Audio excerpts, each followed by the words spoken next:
In today's tutorial, I'm going to show you how to delete temporary files on your Dell laptop, tablet, or desktop computer. So this should hopefully be a pretty straightforward process, guys. And without further ado, let's go ahead and jump straight into it.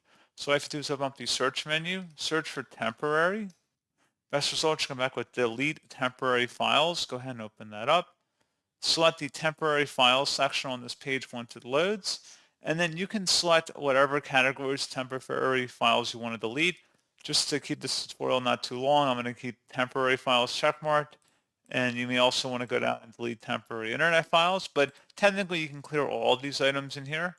And then once you're done, select remove files, select continue. And that's pretty much it.